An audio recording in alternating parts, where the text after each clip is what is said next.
Assalamualaikum warahmatullahi wabarakatuh. Perkenalkan, nama saya Anissa Helveranti Siburian. Saya mahasiswa dari Universitas Terbuka semester 7. Di sini saya ingin menyelesaikan tugas tutorial 1 saya dengan mata kuliah Filsafat Ilmu. Adapun tugas tutorial 1 saya yaitu membahas tentang peran ontologi, epistemologi, dan aksiologi dalam membentuk dasar-dasar filsafat ilmu. Baiklah, yang pertama saya akan membahas tentang ontologi. Ontologi merupakan cabang filsafat yang menjelaskan apa yang menjadi objek kajian suatu ilmu, yaitu apa yang dikaji, serta bagaimana hakikat realitas dari objek tersebut. Nah, ontologi berfokus pada apa yang dikaji oleh suatu ilmu dan bagaimana hakikat keberadaan objek tersebut. Di dalam ontologi, yang menjadi objek kaji ilmu adalah yang ada atas segala bentuk keberadaan atau realitasnya. Misalnya, ontologi membahas apakah sesuatu itu nyata atau tidak. Misalnya, manusia, hewan, atau benda-benda yang ada di sekitarnya. Tetapi, ontologi juga mempertanyakan hal-hal yang abstrak seperti pikiran, perasaan, intuisi, atau ide-ide, apakah itu juga termasuk ada. Ontologi tidak hanya melihat apa yang dipelajari, tetapi lebih dalam membahas tentang yang pertama, hakikat keberadaan sesuatu. Yang kedua, sifat dan wujud realitasnya. Yang ketiga, apakah sesuatu itu benar adanya. Cakupan yang ada itu di dalam ontologi meliputi 2 hal, yaitu hal konkret dan hal abstrak. Hal konkret itu hal yang nyata ada kita lihat seperti manusia, hewan, atau benda-benda yang ada di sekitar kita. Yang kedua, hal abstrak. Hal abstrak itu yaitu berupa pemikiran, ide-ide, atau nilai dan perasaan. Jadi, hakikat realitas dari ontologi adalah menjelaskan bagaimana sesuatu itu ada dan tidak menurut sifat dasar keberadaannya, baik yang nyata maupun yang abstrak maupun yang bersifat abstrak. Yang kedua, kita akan membahas epistemologi. Epistemologi adalah cabang filsafat yang mempelajari tentang pengetahuan yang meliputi asal-usulnya, cara memperolehnya, keberadaannya, dan batas-batasnya. Secara sederhananya, epistemologi menjelaskan bagaimana manusia mengetahui sesuatu dan bagaimana pengetahuan itu dianggap benar. Seperti yang kita lihat, epistemologi menjelaskan bagaimana manusia mengetahui sesuatu dan bagaimana pengetahuan itu dianggap benar adanya. Artinya, di dalam epistemologi ilmu diperoleh melalui proses yang dapat dipertanggungjawabkan secara logis dan empiris. Artinya, pengetahuan tidak datang begitu saja, tetapi melalui cara-cara tertentu. Beberapa metode utama yang sering dibahas di dalam entomologi yaitu yang pertama, metode empiris.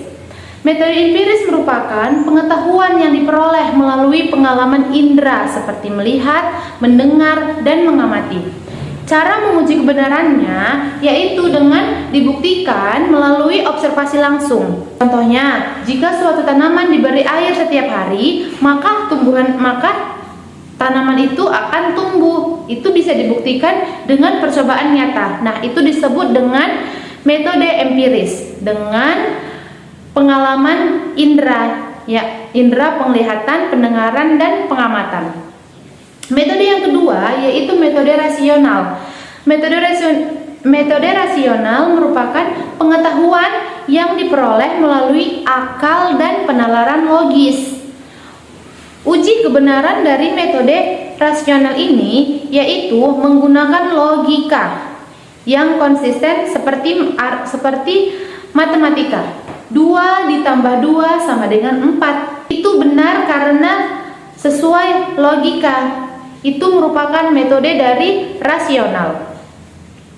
Yang ketiga yaitu metode ilmiah. Metode ilmiah menggabungkan pengalaman dan akal dengan langkah sistematis, dilakukan melalui tahap observasi, hipotesis, eksperimen, analisis, dan kesimpulan. Adapun uji kebenaran dari metode ilmiah yaitu melalui langkah ilmiah dan hasilnya dapat dibuktikan secara berulang. Yang keempat adalah metode intuitif. Metode intuitif merupakan pengetahuan yang diperoleh secara langsung tanpa proses berpikir panjang seperti firasat atau naluri.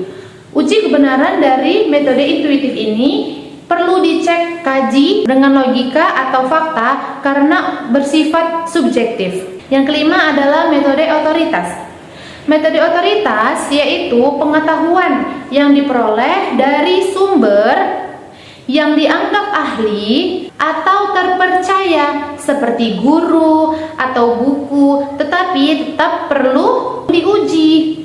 Uji kebenaran dari metode otoritas ini yaitu merujuk pada sumber ilmiah atau ahli, lalu bisa juga dibuktikan kembali dengan percobaan. Kemudian kita membahas yang ketiga yaitu aksiologi.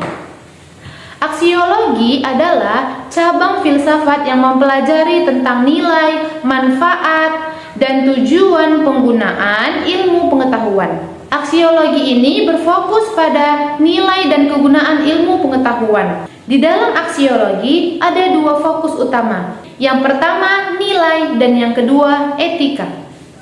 Kita bahas yang nilai.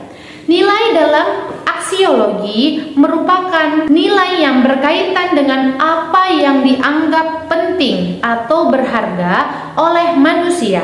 Nilai ini menjadi dasar dalam menentukan sikap dan tindakan. Ada beberapa jenis nilai di dalam aksiologi. Yang pertama, nilai kebenaran. Nilai kebenaran itu berhubungan dengan logika benar atau salah. Yang kedua yaitu nilai kebutuhan atau moral. Nilai kebutuhan ini berhubungan dengan perilaku manusia, baik atau buruk. Yang ketiga yaitu nilai keindahan atau estetika. Nilai estetika ini berhubungan dengan rasa indah atau rasa tidak indah. Yang keempat yaitu nilai kegunaan. Nilai kegunaan itu manfaatnya, bermanfaat atau tidak bermanfaatnya sesuatu. Yang kedua, etika dalam aksiologi. Etika dalam aksiologi adalah bagian dari aksiologi yang secara khusus membahas tentang moral dan tingkah laku manusia. Dalam etika, aksiologi berfungsi untuk yang pertama, menentukan apa yang baik dan apa yang buruk. Yang kedua, menilai tindakan manusia apakah benar atau salah secara moral. Yang ketiga, menjadi pedoman dalam berperilaku di masyarakat. Contoh dalam etika yaitu jujur dalam berperilaku, itu dinilai baik di dalam etika. Kemudian contoh lainnya, mengganggu teman, itu adalah contoh buruk di dalam etika.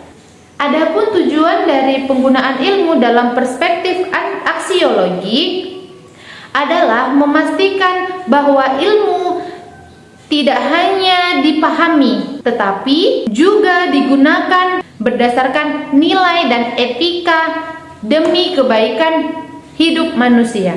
Adapun pertanyaan yang terakhir yaitu bagaimana keterkaitan antara ketiganya, yaitu ontomologi, epistemologi, dan aksiologi sebagai fondasi utama filsafat ilmu.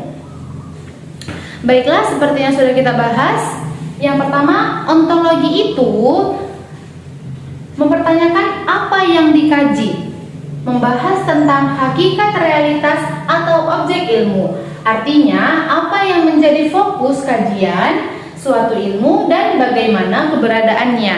Dan yang kedua, epistemologi. Bagaimana cara mengetahuinya? Epistemologi ini membahas tentang cara memperoleh ilmu, metode, serta bagaimana kebenarannya diuji. Aksiologi. Untuk apa ilmu itu digunakan? Aksiologi ini membahas tentang nilai dan tujuan penggunaan ilmu, termasuk etika dan manfaatnya. Jadi, secara keseluruhan, ontologi, epistemologi, dan aksiologi adalah 3 pilar utama dalam filsafat ilmu yang saling berkaitan dan tidak bisa dipisahkan. Ketiganya membentuk dasar dalam memahami ilmu secara utuh. Dari apa yang dikaji, bagaimana cara mengetahuinya, hingga untuk apa ilmu itu digunakan. Jadi kesimpulannya, ontologi, epistemologi, dan aksiologi itu semua saling keterkaitan untuk mencari apa yang dikaji, bagaimana cara mengetahuinya, dan untuk apa ilmu itu digunakan. Baiklah, demikian penjelasan saya mengenai ontologi, epistemologi, dan aksiologi dalam pengerjaan tugas tutorial 1 saya, mata kuliah Filsafat Ilmu. Apabila ada kesalahan saya dalam pengucapan dan pengerjaan tugas, saya minta maaf kepada Ibu Tutor, dan saya akhiri dengan wabillahi taufiq wal hidayah. Assalamualaikum warahmatullahi wabarakatuh.